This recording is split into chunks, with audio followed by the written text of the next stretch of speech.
Nama saya Titi Suntoro. Saya anggota Solidaritas Perempuan Kinasi, Yogyakarta.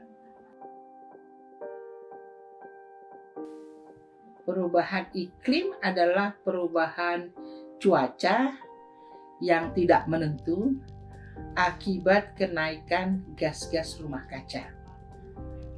Gas-gas rumah kaca itu diakibatkan oleh berbagai kegiatan manusia. Misalnya menggunakan energi fosil seperti batu bara, minyak bumi, gas. Atau juga akibat banyak penebangan hutan yang menyebabkan penyerapan karbon menjadi makin turun seiring dengan kerusakan hutan dan deforestasi. Ada juga penggunaan gas yang kita tahu banyak digunakan untuk misalnya untuk lemari es, terus kemudian untuk AC ataupun untuk penyemprotan. Kalau penyemprotan apa ya? Penyemprotan apakah parfum, baygon, hal-hal seperti itu. Dan juga dari pertanian gas metan. Jadi gas-gas yang kemudian tidak bisa keluar ke atmosfer karena situasi alaminya itu menimbulkan panas bumi yang makin meningkat. Nah, panas bumi ini yang menyebabkan kemudian perubahan cuaca yang tidak menentu. Misalnya makin meningkatkan terjadinya angin puting beliung, kemudian peningkatan air laut, kemudian udara yang makin panas. Nah, perubahan iklim ini sebetulnya sebuah fenomena alami kan, kalau kita lihat dari proses ratusan ribu tahun lalu. Tetapi situasi terakhir dalam 3-4 abad terakhir makin memuncak karena kegiatan manusia yang menggunakan bahan bakar fosil maupun penebangan hutan itu, dan sesuai dengan industrialisasi makin cepat lagi meningkat. Nah, kalau di tingkat perkotaan kita lihat misalnya pembangunan perkotaan yang makin menyempitkan ruang-ruang terbuka hijau misalnya. Kemudian pembangunan perkotaan yang makin menyedikitkan air karena tidak ada sistem tata kota di mana penyediaan air itu menjadi terpadu, tetapi banyak masyarakat kemudian secara bebas membuat sumur-sumur gali sendiri.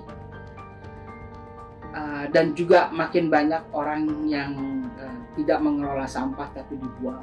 Itu adalah persoalan perkotaan. Tapi perubahan iklim makin memberatkan situasinya.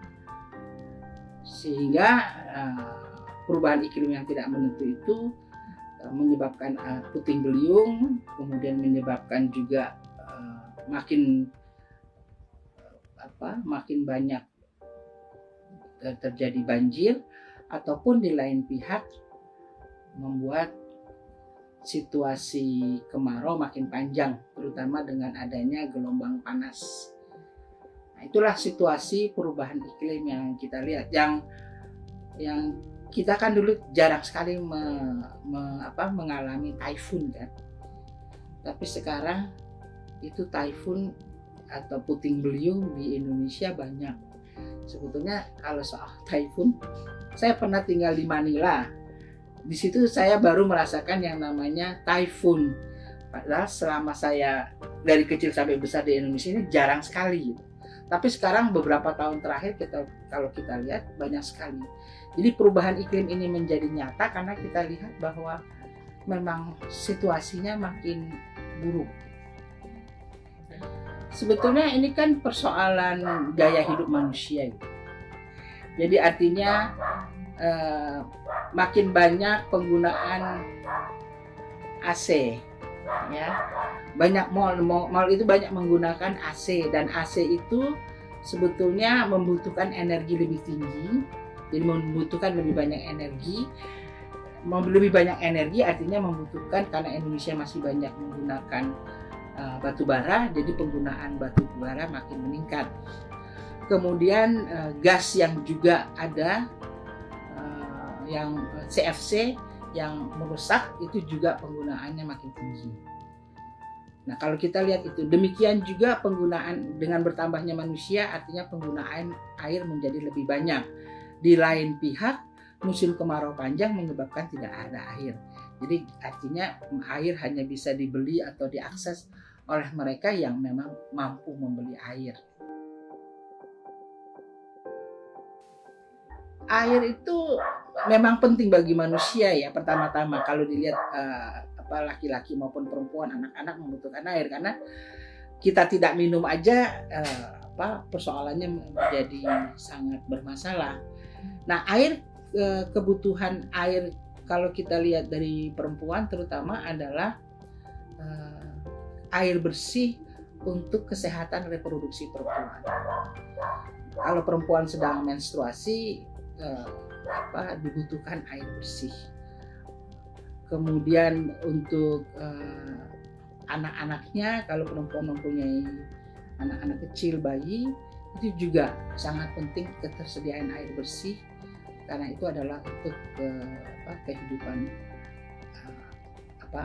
keluarganya. Air bersih juga dibutuhkan untuk membersihkan rumah dan lain-lain. Dan jadi air merupakan bagian sehari-hari yang tidak lepas dari perempuan. Jadi kalau air tidak ada, perempuan yang kemudian pertama-tama mengalami dampaknya. Nah, kalau perempuan mengalami dampaknya, kemudian tentunya menjadi anak-anaknya dan keluarganya dan seterusnya.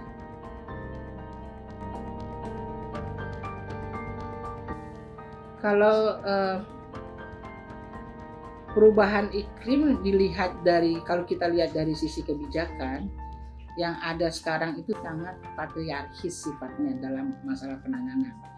Kita lihat kenapa banyak perjuangan untuk memasukkan perspektif gender, karena memang banyak perspektif untuk melihat situasi perempuan itu hampir dibilang tidak ada. Jadi perencanaan perubahan iklim biasanya datangnya dari atas ke bawah. Nah, atas itu bukan saja pemerintah Indonesia, tetapi juga pemerintah internasional dalam negosiasi yang ada di tingkat internasional sama saja.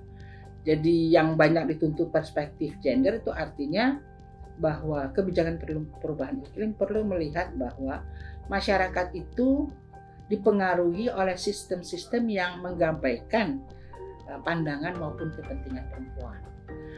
Akibatnya langkah-langkah maupun usaha-usaha yang dilakukan memang tidak pernah memperhatikan kebutuhan perempuan dan pandangan perempuan, sehingga perspektif yang mementingkan perempuan itu memang selalu ada. Perspektif yang melihat bahwa dalam masyarakat ini memang sudah dibagi ruang kerja dan fungsinya berdasarkan gender, itu perlu diperhatikan. Nah, kalau sampai saat ini kan perempuan hanya dilibatkan pada tingkat implementasi. Misalnya kalau ada program perluasan ruang terbuka hijau, perempuan hanya diminta untuk nanam-nanam. Tapi pada tingkat perencanaan, bagaimana merencanakan sebuah ruang terbuka hijau, peran perempuan, desainnya bagaimana, nggak pernah dilibatkan. Jadi hanya sebagai pelaksana. Dan pelaksana itu pun artinya juga memberatkan kerja-kerja perempuan, karena dia kan sebetulnya sebagai perempuan kebanyakan di rumah melakukan perjalanan rumah tangga. Kalau disuruh oleh pemerintah kota untuk menanam dan memelihara pohon, kan artinya sebuah beban tambahan. Kalau pembangunan infrastruktur seperti jalan itu kan memotong pohon ya. Artinya dia mengurangi ruang-ruang terbuka hijau. dan pohon-pohon itu menjadi penting sebetulnya untuk penyerapan karbon, CO2. Jadi artinya kalau jumlah pohon-pohon itu berkurang, artinya karbon yang tidak terserap kan menjadi makin meningkat. Artinya pemanasan global ya akan tetap menjadi lebih tinggi. Jadi keinginan untuk menurunkan suhu 1,5 derajat itu ya tidak bisa tercapai. Artinya kontribusi terhadap pemanasan global menjadi meningkat dengan pembangunan banyak infrastruktur jalan. Dan juga pembangunan yang banyak mengambil ruang-ruang hijau menyebabkan sumber-sumber mata air kan berkurang. Jadi kalau musim panas, air makin berkurang. Padahal tadi kita sudah mendiskusikan bagaimana pentingnya air bagi manusia dan terutama perempuan. Berkurangnya ruang-ruang hijau juga banyak menimbulkan kalau hujan, artinya makin rentan terhadap banjir, makin rentan terhadap longsor. Jadi artinya bencana alam yang diakibatkan perubahan iklim jadi meningkat. Dan juga dengan adanya bumi yang makin panas, itu juga menyebabkan angin puting beliung, taifun juga meningkat. Jadi semua itu artinya pembukaan lahan secara masif dan besar-besaran ya menimbulkan situasi alami dan bencana alam yang semakin tinggi resikonya untuk terjadi. Nah, sedangkan peran perempuan itu seperti apa? Artinya perempuan kan selama ini tidak diajak untuk bicara apa pendapat perempuan tentang penyediaan air, apa pendapat perempuan tentang situasi produksi yang menurun, banjir, bagaimana ruang-ruang yang aman buat perempuan apabila terjadi banjir, bagaimana di musim kemarau mereka tidak perlu lagi makin jauh mencari air. Semua itu diperlukan pengetahuan perempuan. Di lain pihak perempuan tidak pernah diajak bicara.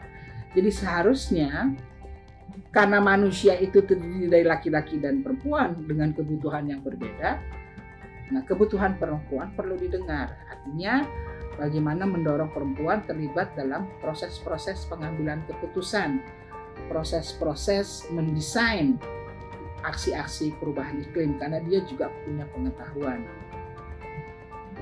dan bukan semata-mata sebagai pelaksana saja. Ya besar lah ya kalau begitu.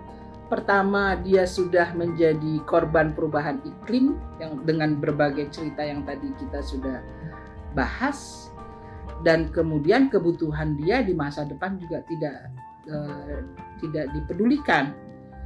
Karena itu ya makin tinggi resiko perubahan iklim dan bencananya, artinya makin parah juga persoalan perempuan. Dan kalau kita lihat beban perempuan makin meningkat di dalam rumah tangga karena banyak aksi-aksi iklim juga yang tanpa memberikan informasi kepada perempuan untuk apa sebetulnya kegiatan ini, perempuan diminta untuk melakukan ini itu yang sebetulnya menambah beban rumah tangganya. Tanpa ada sebuah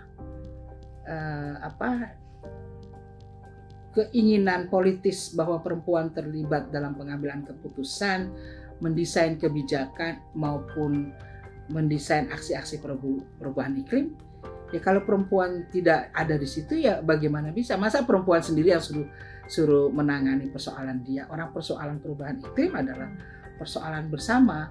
Nah, persoalan bersama seharusnya menjadi solusi yang dilakukan bersama. Tetapi kan selama ini tidak.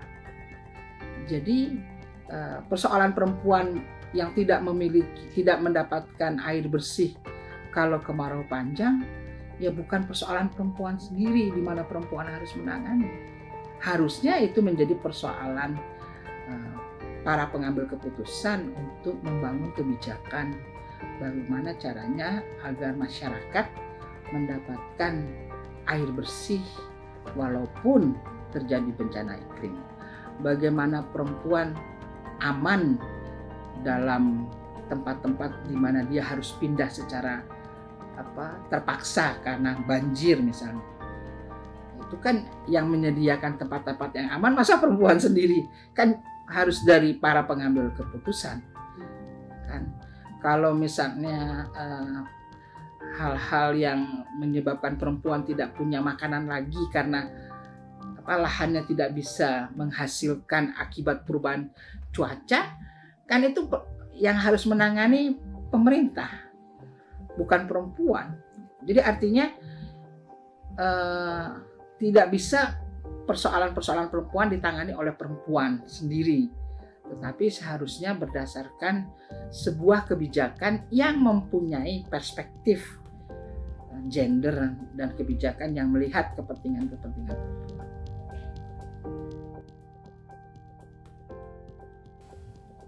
Bukan aksi kolaboratif, tapi ruang bersama untuk perempuan terlibat dalam semua proses pengambilan keputusan untuk menangani perubahan iklim, baik pada tingkat kebijakan, tingkat aksi, maupun pelaksanaannya.